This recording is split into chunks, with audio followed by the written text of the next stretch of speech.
What was the first DePIN network, by the way? It was Bitcoin. That's a take. A lot of people would argue against that, but I think we could.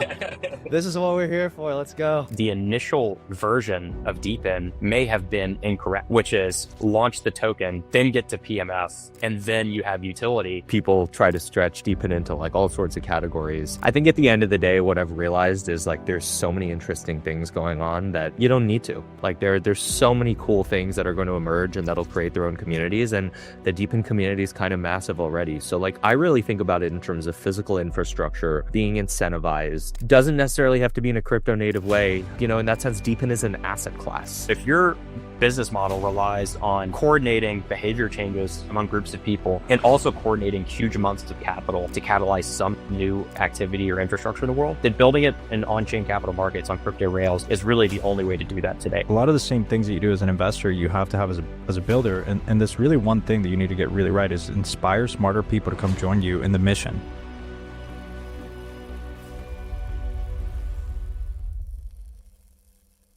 Thank you very much for joining the first episode ever of the DePIN Roundtable. Super excited to get some new faces in here.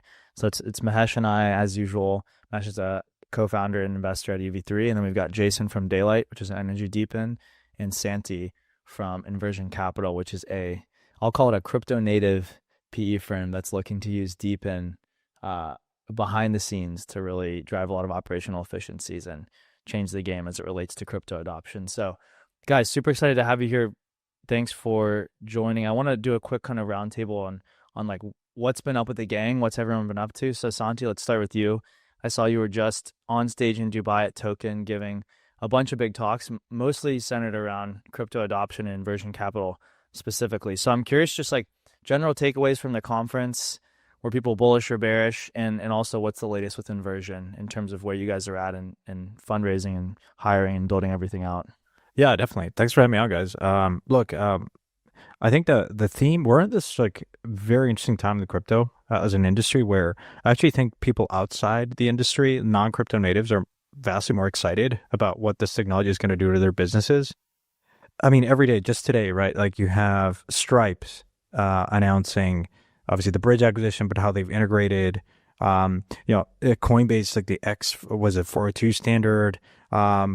Like I just get a feeling that like BlackRocks of the world, Stripes, or Ramp are really appreciating how stablecoins and particularly stablecoins like are really going to transform their business in a very meaningful way. And so, whereas crypto natives are kind of like very skeptical because prices are not doing anything. But yeah, no, the sentiment in token was very positive. I mean, what we're doing at Inversion, I would summarize it as like, just very specifically in every discussion that I have is like, why don't we have like 10x, 100x more users on chain?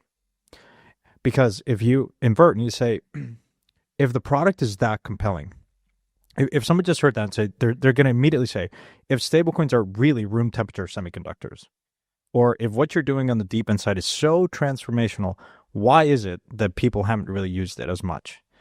And it's something that has haunted me. And honestly, when I go to Thanksgiving dinners or just normal conversations with industry experts, and a lot of what we've done at Inversion is really pressure test. A lot of what we're going to talk about here is DePIN. So I've talked with a lot of telco experts that immediately say, I spoke with like one of the early employees at Skype who ended up running a couple MVNOs in Europe. And he said, listen, I've tried to do coordination at scale of hotspots. Reliability does not work. I'm like, well, what about the crypto piece? Crypto is really good for coordination. He's like, maybe it can work. And so it's just been interesting evolution as we've gone through this process of saying we truly believe that DePIN is a technology that facilitates, reduces like the transfer of CapEx to OpEx or just to more participants, that like really changes the game of infra CapEx heavy industries and makes it more economically viable. But of course, you're going to face a lot of resistance from industry experts that rightfully so just are skeptical and don't kind of appreciate the crypto side of it. But it's still very important, at least for us, to get their perspective because like DePIN hasn't gotten everything right. I'll be the first one to say, like, as we've studied a lot of these networks and you guys are experts at EV3, I think we can all like be honest about like DePIN is super transformational. And I was on a panel with the Helium guys, 00, and GeoNet, and they're all each specifically like doing some really interesting things, but it's not perfect. And so I think the more we're honest as an industry about some of the things that haven't been working will allow us to iterate on the model, which I think is really powerful and like transformational. But there's still a lot of things we need to kind of improve upon. And obviously Jason's here with Daylight, and they're doing some really interesting stuff, so I'll stop talking. 100%. Yeah, I mean, that's a big part of why we're calling this the DePIN Roundtable and why we're doing it, right? Is like we have got a bunch of different perspectives from people that have been in DePIN for a while, and we're very excited still about DePIN and the promise and potential that it has. But at least to me, it feels like we've plateaued a bit. Like I want revenue to really start to skyrocket across the sector, and there's only like a couple bright spots in terms of DePINs that are earning revenue and accruing it to their tokens and kind of making this whole flywheel work. So excited to really dive in, especially later on tokenomics and new different things that, Jason specifically is looking to try and we've seen work maybe in other industries. But yeah, Mahesh, over to you now in terms of, what you've been up to. I'm personally very excited for the DePIN Summit in less than 2 months now, which is going to be in Africa. We got an emerging markets variant of the DePIN Summit there. But I know you're also fundraising for Venture Fund 2. So how's that going? I'm seeing a lot of new venture partner announcements on the timeline, which I very recently found out basically means someone's like leaving a venture firm. Yeah, that's not a good sign. It's like all these people like bragging about being venture partners, and that usually means like you probably didn't do your job well enough to stick around, or like that by the same token, like someone doesn't want to have a tough conversation with you. So they kind of keep you around, or it goes the other way in some cases where like there's a founder that's just like insanely good at what they do and you want to get them involved in some kind of way. So yeah, it's this funny like token thing that I think people use to kind of keep you around and keep you vaguely involved. I think what I find is when I see that happen among like super junior VCs, it's normally that like someone didn't want to keep you around but didn't know how to have that conversation. So I was seeing a lot of those kind of come up this week. Fundraising's been an interesting experience. I think crypto as a whole feels like it's in a little bit of a doldrums among managers for sure. It's super interesting. I think for the last 2 to 3 years, people probably would have been super competitive about this. And all of these fundraising conferences were genuinely just like people sharking each other to try to get in front of the right person, to try to get the capital. And one of the amazing things now is like there's actually just like a bit of a broad resignation against across managers, whereby like people are kind of acknowledging it's like, yeah, we might not get to our target. Yeah, we wanted to raise 100. We might only raise 40 to 45 instead. That's okay. And that's fine. And so, for the first time in a while, I think I was at this conference for the first half of the week with like most of the larger crypto funds, and it was super collegial and people were like really friendly in a way that they honestly haven't been in the last couple of years, because I think everyone has been so stressed out about fundraising. So it's funny because I think on the fund manager side, it feels like we're almost back to WAGMI a little bit because everyone is trying so hard to survive. So just for context, like we're raising a new fund right now. We first closed on about half of it. It's been about a couple of months. I think there's probably 35 other funds that I met that are in exactly the same position. Everybody has a good first close. Everybody has 1 or 2 good investors that's willing to back them. Nobody has like a really strong path to like really getting to where they wanted to in a way that, makes them feel happy. So we're still fingers crossed. Except maybe Santi. Yeah, except maybe Santi's like the one sort of like... Santi, how the hell did you raise you guys were like 5 times oversubscribed, you said on the fundraise? Can you tell us a bit about that? Well, incredibly lucky to have like really good partners around the table. I guess the industry has come, when you speak silent truths, people really respond well to that. And the question again that I've asked myself for so many years, I've been in this space, like, why don't we have 100 million, 200, 500? Like, what is stopping us from getting to 1 billion users? And I've invested in so many startups, including Daylight, and other DePIN projects. Like, I fundamentally believe that we have killer products, stable coins. I grew up in Mexico, goddammit. Everyone wants dollars. Why is it that, you just start at a very fundamental level asking these questions. And so, yeah, like, I think the approach that we're taking is a fresh one. Like, a lot of the things that we hear from the people that we talk to is, I'm glad someone is taking a big swing because the industry needs it. And I'm not here to tell you that we don't need more L1s or L2s, or that look, of course we need to experiment. Like, that's the arc of technology. Like, absolutely, we haven't even begun to scratch the surface. But I do think we're at a time where the timing is right and the infrastructure is very much ready. Meme coins were a really good proof point. Like, you had a president to launch a meme coin on Friday, and you had 20% of Nasdaq's volume over the weekend, and things didn't break. We're very much ready to go to 1 billion users. And so I think, like, I don't know, I just got tired of trying to say this over and over. And I was like, one day I said, fuck it, I'm just going to do it. And, Jason has been a big inspiration. He is someone that, I got to know him because I invested in Daylight. He's done private equity before. And we both kind of were like, instead of trying to convince businesses to use crypto, I think we should just go and acquire them. Because the competency of, like, how many people think crypto has really good technologists, but not so much like the BD muscle. Which I think, like, what has changed in crypto over the last 6 to 9 months? You had the leading fintech company in the world acquire, which is Stripe, acquire Bridge, because the Collison brothers are smart enough to appreciate that you can't innovate your way out of a financial system that was built pre-internet. So you have to go buy something that allows you to, like, leapfrog that. But when you're trying to, like, onboard people to really transformational technology, I think it's really hard value proposition. Like, stablecoins have always been amazing products. The question is, but when you see a stablecoin, when you see USDC in the exchange or your MetaMask or Phantom wallet, it doesn't feel like money. It does feel like money when you see it, when you go check out with Shopify or PayPal or any other companies and merchants that use Stripe. And that is, like, a very big change that this industry's gone through over the last 6 months. It's probably the biggest change this industry's had. So, yeah, why a bit? I'm very fortunate to get, to have, like, really good partners around the table, including EV3, which I think is the smartest guys on DePIN. Like, God, you guys were investing before DePIN was a term. That's way too kind of you. And candidly, like, all of our thesis stuff is, like, because we work with insane founders like Jason, who introduced us in the first place and was like, you got to get involved in this. Yeah. But no, Santi, look, I think at the end of the day, one of the things you do so well is, like, you're so articulate and just, like, taking the problems that exist and sort of bringing them to bear and presenting them in, like, the most meaningful way in terms of how they can be the highest impact. And candidly, I don't think the fund managers have figured out how to do that, because I think it comes down to conviction. And, like, you don't really have the conviction unless you're in the trenches kind of doing it. And, when we thought about starting EV3 and, like, how we structured it, we were almost, like, halfway to what you guys were doing, which is, like, we're young dudes, we're going to get in the trenches, we're going to help people build these companies, but didn't have the product vision, I think, the way you do. But by the same token, I think, if you have an idea and you have a ton of conviction like these guys, I think you can go raise the capital for it. I think if you're sort of pushing for a diversified bucket of ideas, it's a harder one right now. And I think the managers are, like, really, look, in our fundraise, I just have to say it, like, Jason has been, like, an MVP. We've, like, introduced him to at least 3 different, like, investors that we've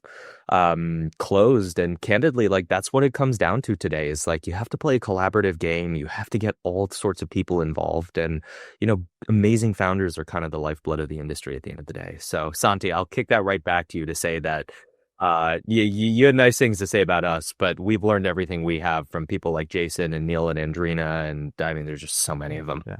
I don't know. I mean, I'd be curious to hear Jason's journey, because, like, I, coming as an investor, I didn't necessarily see myself as a builder. And then I listened to 200 hours of Founders podcasts, and you start realizing, look, a lot of the same things that you do as an investor, you have to have as a builder. And this really one thing that you need to get really right is inspire smarter people to come join you in the mission. And as I've spent most of my time is spent on hiring, like, I need to hire A+ players, way smarter than I am across telco, stablecoins, fintech, private equity. Even though I've done it before, there's people that are much better, like, fresh in that game. And so I think, like, you're really inspiring people to join, which is, as an industry, crypto's, like, really captured the imagination of younger generations. So I think, like, we don't necessarily have that problem. But I do think that, timing is really essential. And so, it's honestly been the most inspiring thing to just, like, hear from people that said, God, I love telco, like the Helium community and folks within that community, or people in private equity. And I think on a variety of sides, I think you have really smart people that want to join this industry, and you just got to find a good home for them. And hopefully Inversion is that for them, but also, if you're an energy geek like Evan, who's Jason's co-founder, like, you just appreciate how crypto can fit in. The last thing I'll say is what really excited me about DePIN when I started investing in DePIN much later than you guys was I started noticing that the smartest founders coming into crypto were building on DePIN. Neil from Andrina, Jason, who invested in energy, understands that, and Evan is co-founder, like really sharp guys. Why is that important? Because I guess like when you come to this, when you've been obsessing about a particular problem, whether it's telco or energy and the grid and the fragility there, or wireless and ISP providers, and you come to the conclusion after many, many years of being in the industry that the solution to a very specific problem was crypto and crypto rails, it's just a very powerful message. And I think that's like a common denominator in DePIN that is like the strongest signal, I think, of why crypto is going to work. 100%. And yeah, Jason, let's hear from you on how Daylight's been going, specifically like the revenue generation side of things. Like I think people are aware of you all's brand and kind of the subsector of DePIN you're operating in, which is energy. But what kind of has been the business model so far in terms of revenue generation, and how is that going? And then if you can give us any info on mainnet and token, we'd love to hear it, because everyone in DePIN is eagerly awaiting that launch. Yeah, no, it's been the last 3 months have been among the most exciting 3 months that I've been building Daylight for a number of reasons. We have, just in this beta phase, there's tens of thousands of people, their homes, their energy devices connected, engaging with the platform, contributing data to the platform. But I think the most exciting piece, and this is a big alpha leak, right? Because this announcement actually won't formally be going out until June. But the product that we've been most excited about, and I think we'll talk more about DePIN capital stacks in a little while, is something that we're calling energy subscriptions. But if you think about DePINs from a spectrum of, low P, high P, as the debate was on Twitter, 6 months ago, is it better to have a low physical, element to your DePIN or a high physical element? Energy is probably about as high as you can go. And the further you go along that cap or that spectrum towards more physical infrastructure, the more the cost explodes, right? And so DePIN launched with a $300, $500 IoT box from Helium.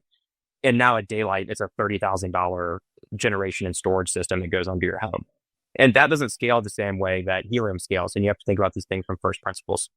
And so we've been doing a ton of work behind the scenes on bringing what we're calling energy subscriptions to market, which effectively replaces your electric utility with something like Daylight, while also growing the asset base on the network, and then opening up new methods for participation in a DePIN network, not just purely from a token and mining perspective, but how can we do things like launch interesting yield products that accelerate DePIN network physical infrastructure, that tie in natively into the DeFi capital stack and offer uncorrelated yield streams to DeFi participants that are totally decoupled from the cyclicality of crypto markets. And then take what DePIN has done really well, which is coordinate, effectively behavior changes, and couple that with what DeFi has done really well, which is coordinate capital. I mean, if you look at Athena, you can think about Athena in many ways, but as a stable coin or whatever, you can also think about it as a private credit fund. And what private credit funds do you know in 18 months have gone to $5 billion of capital under management from zero? It's almost unheard of. And so, you look at hedge funds, private credit funds, super sophisticated investors that have spent 20 years on Wall Street raising $500, $600, $750 million fund ones. And so it is absolutely true. You get this question all the time, why crypto?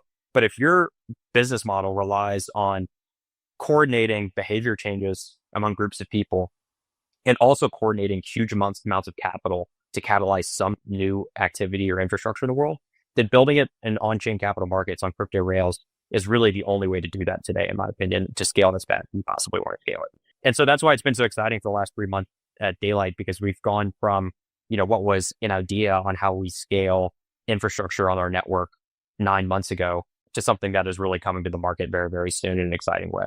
So there's a lot more to come, a lot more announcements to be made. A lot more data will start to be made public. The Network Explorer is on the way. A lot of exciting updates are coming to the community. We've been hiring like crazy. To Santi's point, we're going through the exact same thing. We're just looking for A+ players. My job is finding those people, inspiring them every day. And it's one of the biggest founder lessons I've learned is if you walk into any room and somebody who's running a part of your business is not smarter than you, then you should fire them immediately and replace them with someone who is smarter than you. When I walk into an operations meeting, I want to be the dumbest person at the table. When I walk into a marketing meeting, I want to be the dumbest person at the table. When I walk into an engineering discussion, I want to be the dumbest person at the table.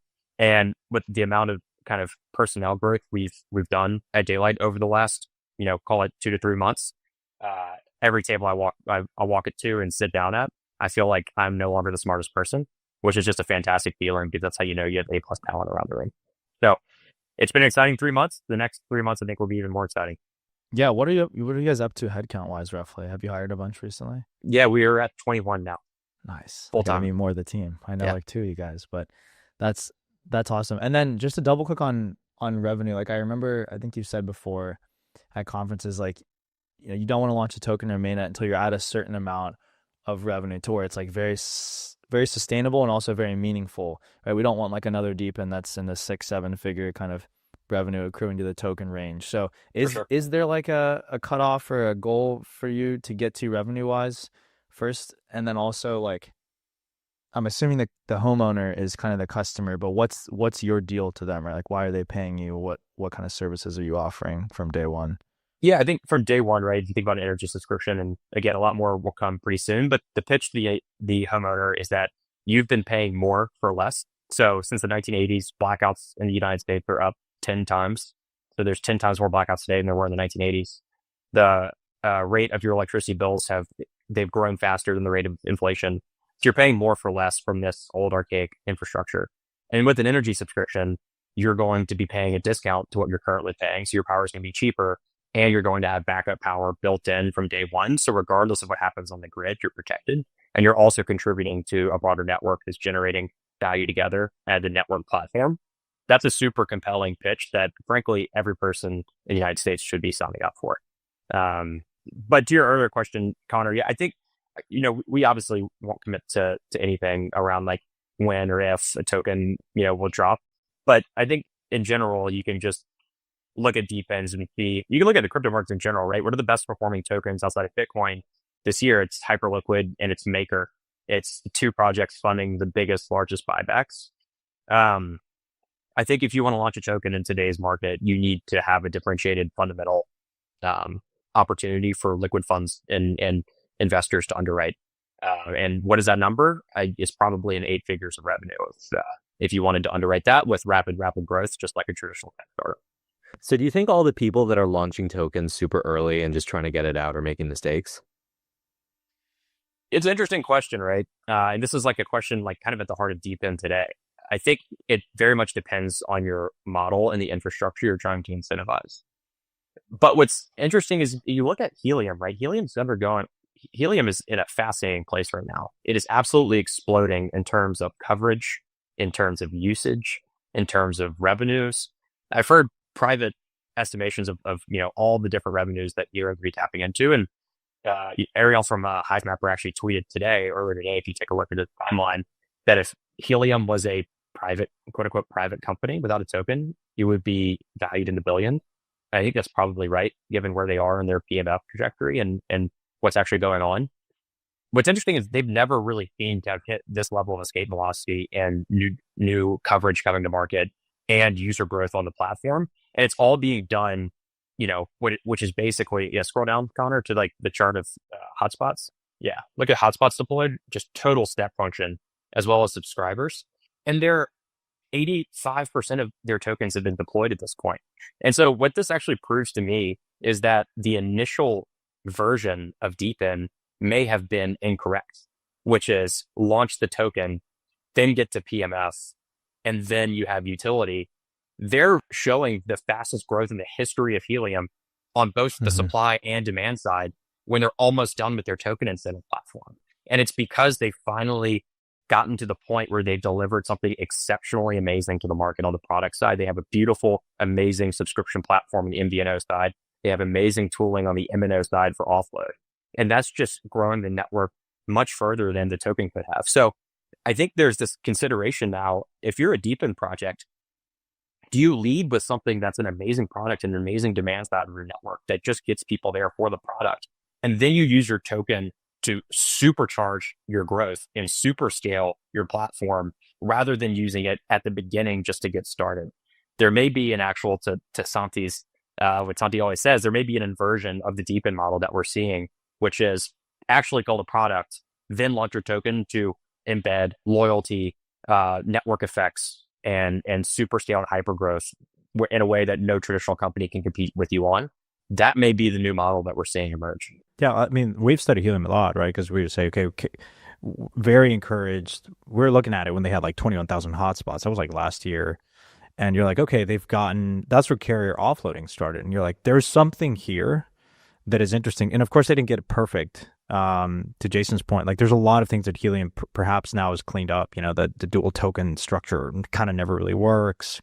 Maybe they could have worked directly with ISPs as they're doing now with Dawn, to do brownfield deployments, right? If you're a large entity, you want to have all these hotspots, you kind of have to work directly with an ISP. Otherwise, they can probably shut you down if they're not aware of what you're doing. But we've been very impressed and encouraged. Like, I think like the key with DePIN networks, fundamentally, I think of DePIN as like what software as a service did for software, DePIN is doing for infrastructure. What do I mean by that? 1999 dot-com bubble crashes. Why? Because if you're a company and you wanted to deploy software, you had to buy a license that was deployed on-prem, and that was a very big capital outlay. And so if you're a startup, you had to raise millions and millions of dollars to have your CRM and all these instances of software that you needed. So it was very CapEx intensive, meaning a lot of business models, including pets.com and somebody that went bankrupt, like, is because, it has a very CapEx intensive thing. Software as a service shifts CapEx to OpEx, meaning very flexible spend. And a lot of these companies can pay per seat, not as a company, right? And so it becomes very viable. So DePIN, I think, does that for infrastructure. Like Helium, for instance, convinced 21,000 enthusiasts to buy a hotspot in the $300 or $400 on this idea that they're going to contribute to a network, provision wireless, and in exchange for that, get some rewards called HNT or the IoT token that has since been deprecated. It's, as with any network, it's still some capital investment, right? What DePIN's done is like sort of like, as opposed to one centralized company spending tens of millions of dollars for this hardware, you sort of distribute that to the community, or offload that to the community. I guess like an exercise is what could Helium have done differently to like supercharge their growth as opposed to now? Because it's interesting, right? HNT is like not an all-time high, but they're seeing all this traction. And to me, that's like they've just, to Jason's point, delivered a really good product and they have really good density. And perhaps more importantly, they've just innovated on the offloading reliability to convince someone like AT&T, because that's always been like the most challenging part. So they've done some really technical advancements here that have like made the Helium network really compelling for carriers to utilize. But I guess off the top of my head, as we think about going international, deploying hotspots without even a token, if you believe you're going to get users and be able to provide a really reliable service, I think it's very compelling. And then you can launch the token after that. But I perhaps would have, like to Jason's point, kind of like found product market fit. For us, it's different because we're already buying something that exists and then just offloading and then converting a telco into a bank. Because you buy a 3.5, 5 times EBITDA business and you convert it into a 20 times one. Because if fintechs trade at 15 to 20, MVNOs trade at 3 to 5. You're turning a shitty asset on a standalone basis to a really nice asset with stablecoins. And then lowering costs with offloading. But it's like, yeah, it's just different how we go about it. Yeah, it's hard to say though that like what Helium should have done differently, right? Because there's so much path dependency to where they are and the embedded community. You can't argue they should do anything differently, and they've done an exceptional job finding product market fit and building something incredibly useful and powerful. I just think as you look at the history of their journey, a lot of people that seem to kind of enter the space, myself included, when I first started Daylight, like to analogize what we're doing to the first phase of Helium, when in fact maybe there's a lot more to learn from this new phase of Helium. And you talk to DePIN's founders over and over again, it's the same story. We're Helium for X, but maybe I'm not saying there is or there isn't. And just from my personal journey, I think there maybe is more to learn from the last 12 months of Helium than there was for the first 12 months of Helium. And so I encourage people to look into that. But you're right, Santi, why is it not at all-time highs? It should be from a fundamental standpoint. And frankly, it may be one of the most kind of asymmetric risk-return bets in crypto today is just, the trajectory that platform is on compared to its market cap, right? There's also a difference between like on-chain revenue that Helium's generating on the wholesale gigabit sales and also like additional revenue. And who knows how the equity company of Nova and the protocol itself continue to emerge over time. Does it end up at a state like Hyperliquid, or does it continue to stay split? Who really knows? But I feel pretty comfortable that that the platform is going to continue to grow in usage and usability. By the way, you brought up Andrina and Dawn, and I think they're another great example of using a token to supercharge growth rather than bootstrap. Neil has done an exceptional job of building a real business, generating real revenues in a traditional fashion.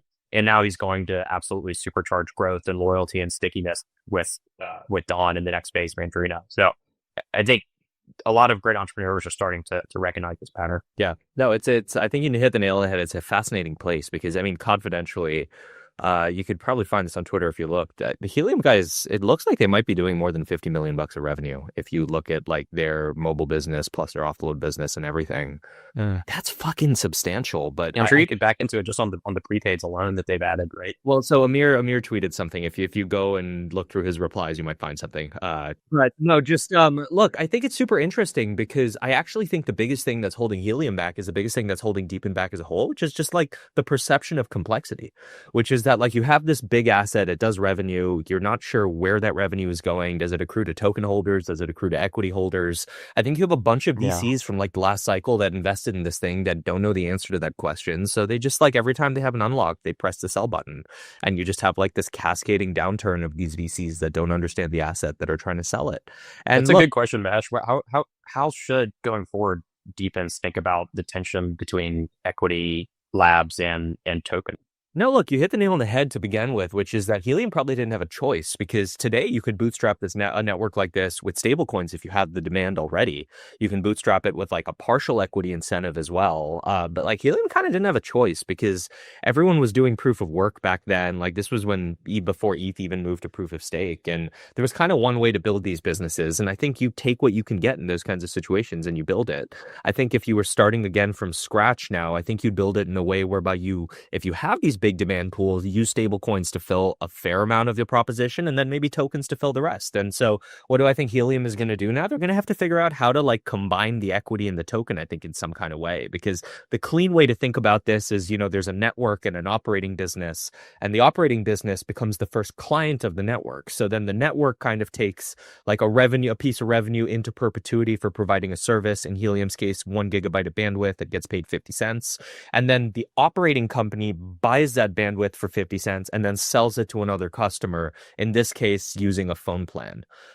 That's kind of how people have thought about it in the past, have like been like there are two companies, but that's complex because like fiduciary rights you have these rights that are only to the equity holders where you have to legally maximize equity holder value, and it introduces these like weird questions of like how do you even think about it relative to the equity and the token. But like I think it's a broader DePIN thing where there's just a fair amount of confusion right now as to what these things will do or where they might end up being. And I mean, I'll point you to the simplest example. Like I think a lot of people don't even know what DePIN stands for anymore. Like I'm curious if you guys have a take on this. True. What was the first DePIN network, by the way?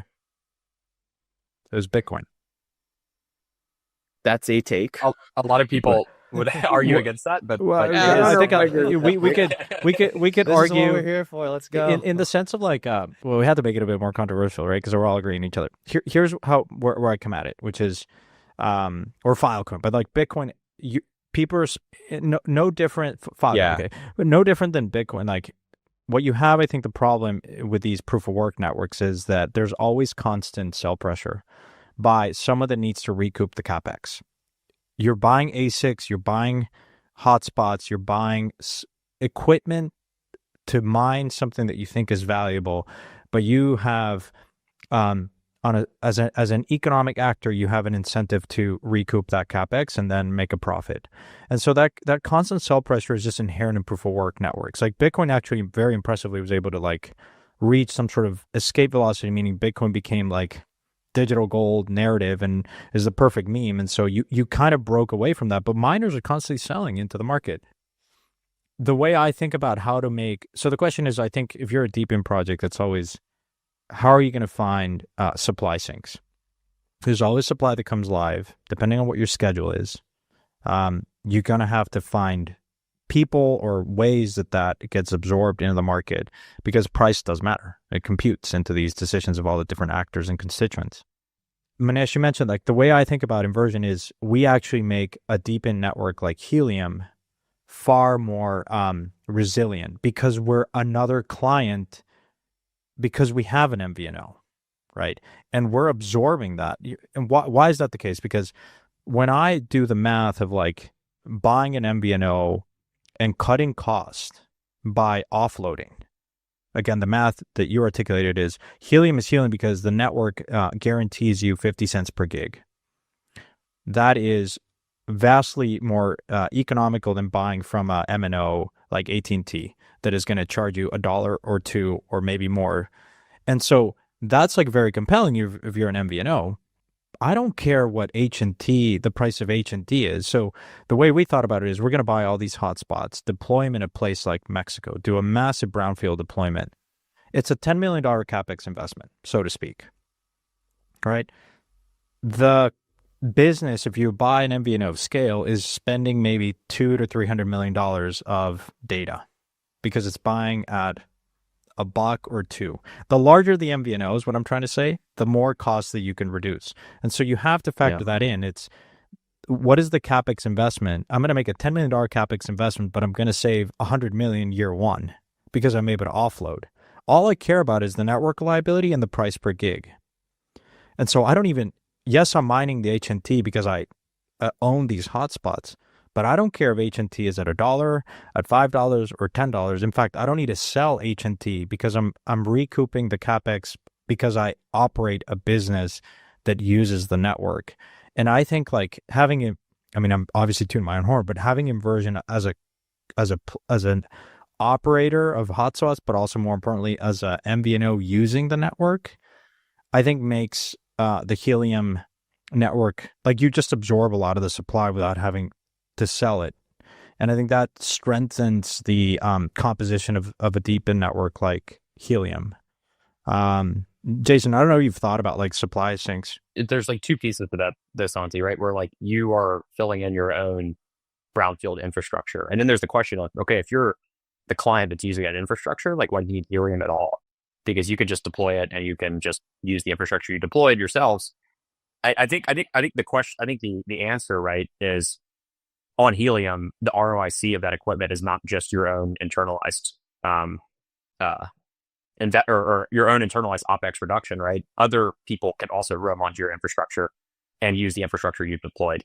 And you've just given them one front end to do that through Helium. So I think that's what's really interesting about the strategy is like, you of course get the OpEx increase and EBITDA increase, or OpEx decrease, EBITDA increase, but you also on an infrastructure CapEx deployment increase the ROIC by some marginal amount because you're getting H&T emissions and you're also getting additional roaming from other carriers. So I think it's like kind of a new business model in an interesting way. But I don't have to, I'm not as compelled to sell H&T because that's right. I have less trigger happiness. But I'm curious, like if this makes sense, but also for Daylight, I mean, how have you guys thought about like supply sinks? Yeah, and our token economy is not published yet, so there's still a lot of faking that's going on internally. But I would suggest, like, is there interesting ways that DePIN tokens, if you could think about the majority of the mining on DePIN is coming from one of two groups, either like professional groups or retail. And in your case, Santi, you're the professional miner. You have stickier hands. You're underwriting an investment thesis. Retail, on the other hand, maybe mining and they have bills to pay, they have costs to cover, whether it's related to the DePIN or not. They're getting this free money dropped to them every week. Of course, we're going to sell some of it and turn it to stable coins or dollars and use it for useful things. But is there a world where like you can design the economy embedded and enshrined in itself, where the retail user can actually use that token for something productive, right? Where in the case of Helium, you can use it not just to actually pay your mobile phone plan. And so like, I don't actually need to sell it. I can just use it somehow to pay my mobile phone plan. So maybe instead of tokens just being rerouted into like a programmatic buyback, maybe if you're a token holder and you're a subscriber to Helium and you have a subscriber NFT, you can burn a certain number of your HNT for a certain amount of dollars out of the treasury that go immediately to whoever your phone plan provider is. And now I have the incentive to actually just burn my tokens rather than sell them. And that kind of shuts off the largest supply faucet on the network. I think there's like interesting tweaks to economies we can make, where you don't just have capital flowing in to buy the tokens programmatically for buybacks and people selling tokens automatically for mining them. Maybe there's a way these things come together a little bit cleaner and help improve the economy as a whole. But I think that's still an open question and a lot of room for experimentation. Like imagine if you could burn your tokens to pay your energy bills. You could burn your tokens to pay your mobile phone bills. You could burn your tokens to do any number of interesting, in Andrea's case, you could burn your tokens to pay for your internet at home. All of a sudden, if I'm providing service to the network, I'm mining these tokens. Now my like cost of utility infrastructure is basically zero. In fact, it may be positive. So I think there's just interesting models there to explore. Yeah, I think when you're providing a service, especially like that consumers could use, so whether it's energy bill per month or whether it's your cell phone bill per month, having those people, if they're kind of in the ecosystem already, pay for that service in the token and have that be a token sync, I think makes a lot of sense. Like the whole pay for your $20 a month, or maybe free, but the upgraded one's $20 a month, pay for your phone plan with H&T. I like that idea. I think that's already live. The other thing I was thinking about is like AT&T. Yeah, but I think Connor, today, I think my point is right now that's reliant on Helium accepting that as payment or Nova Labs. And I assume they're holding it on their balance sheet, but they may also be selling it, right? You don't really have insight to that. But if there was this treasury model, right, where people that are on Helium Mobile pay stable coins into a treasury, and that treasury holds those stable coins, and people that hold H&T can burn H&T for some exchange rate of stable coins in that treasury. And it can only be used for phone plan payments, let's say. So like you have to have a subscriber NFT, you can only use it to pay your subscription. You now have this like, you've kind of created this interesting closed economy that actually removes tokens from circulation by miners rather than miners just selling them to someone else who's willing to hold them and hopefully not sell them. Just because right now it's effectively an OTC sale to Nova Labs and then it's a black box. I assume they're holding them, but you don't really know, right? So true. Yeah, the other thing they could do is like AT&T and the MNOs will basically buy an iPhone for you, right? And then almost like lease it out to you, or lease to own $20 a month. And after 4 years, you own the iPhone outright. MVNOs and maybe Helium Mobile specifically, I think, could do that too, as like another way to add another $20, $30, $40 a month of what could be programmatic token buyback and burn to the revenue side of the equation for the token. I don't know if they thought of that, but yeah, that's interesting. I think in terms of providing services to consumers though, like I think we should talk about DePIN and how big we want the tent to be, because about a year ago I tweeted like we should leave the DePIN tent as wide as possible. Let's generate a ton of attention. Let's make the acronym known. And the good news is I think we've achieved all that, right? Like everyone in crypto knows what DePIN is. Good founders get funded.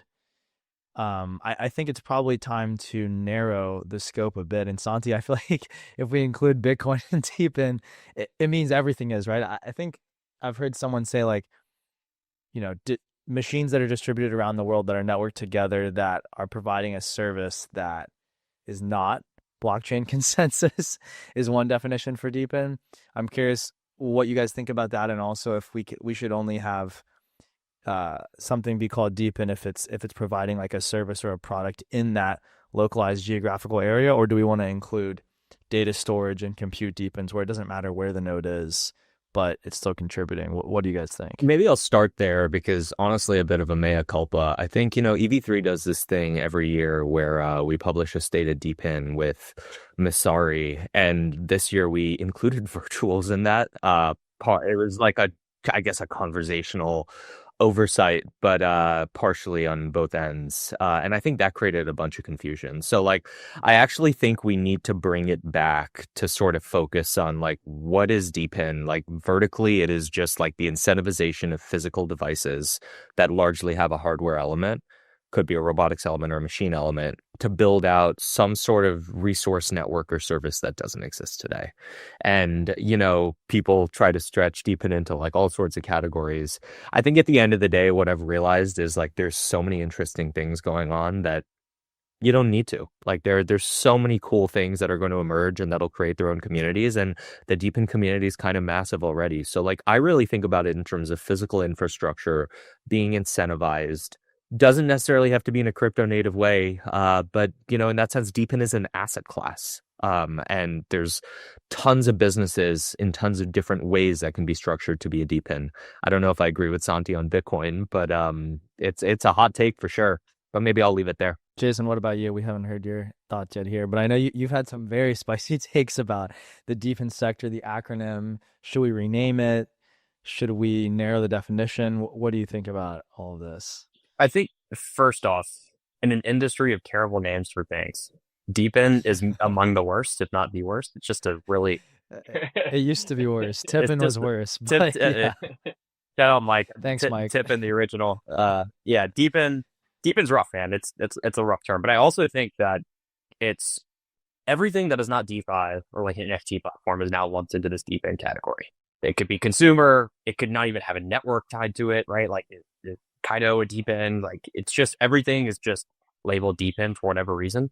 And I think it's because we're now actually, it's actually probably a good thing for crypto because we're getting to the point where lots of different projects, products, networks, infrastructure are getting built crypto natively. And we are just lumping them all into DePIN. I think it's time to just like remove the grouping and just look at projects for what they are, right? You would never comp PG&E, an electric utility, to AT&T. It's just an absurd comp, but like people are still saying, "Oh, I'm rotating from H&T to Honey, or I'm rotating from Honey to Natix, or I'm rotating." It's like these are businesses that you can't really evaluate alongside each other. You have to evaluate them fundamentally by themselves, and that's why I have a problem with it, because it leads to comps that don't really make sense from a fundamental standpoint, and it also leads to Kyle Samani tweets this all the time, right? Like reasoning by analogy leads to, I forget exactly what he says. Like reasoning by analogy is like actively leads to the wrong conclusions or something like that. And I think a lot of projects maybe could rebuild themselves in interesting ways if they thought about it more from first principles about their specific market and their specific domain, rather than we're building Helium for X, right? Yeah, 100%. I mean, absolutely. At the end of the day, like you need to focus on, are you delivering a core value or service in a very differentiated way? And crypto is really good at coordination and mapping contributions and attaching some value to that in a very large scale. Whether it's Bitcoin, Filecoin, but each in their own right are servicing a very specific audience, customer type. And so, it's a sort of a catch-all phrase that just doesn't work. And look, I don't. There was a time where we made this like broad generalization of that's an internet business. Like, think about how stupid that was. Like, it's like every business is going to use the internet. Like, I think more so, like, crypto is it's type of like an operating standard that in some capacity allows you to. I think crypto as a whole is cost-cutting technology, because if you improve coordination at scale, you are able to just fundamentally remove friction from the equation, whether you're transferring stable coins or convincing people to do a particular set of action. At the end of the day, like every company like is capturing some sort of attention or wants to capture some sort of attention and create some sort of action from the user. And crypto is sort of, I think of it as just a very, very like behind the scenes operating system that will allow you in whatever industry, service sector you're at to, in some part of that equation, cut costs in a very meaningful way, or do things that allow you to do things in a faster, better, cheaper way. But yeah, we shouldn't bucket. By the way, who's doing that just as well as Helium is Blackbird, right? Behind the scenes, very compelling product for coordinating people to new types of activities to adjust their behavior in ways they would. Super interesting, super compelling. I think that's where we're going to see a lot of these projects go. Yeah, I still need to check out Blackbird a bit more. They need to add some more restaurants in Miami. But guys, we're basically at time here, so I want to put a bookmark in it, save a lot of this stuff for next time. I think we only got through like half the questions maybe. So a lot of great takes here. I appreciate you guys coming on, and I'm definitely looking forward to doing this on a monthly basis and getting all these takes out into the wild in the future.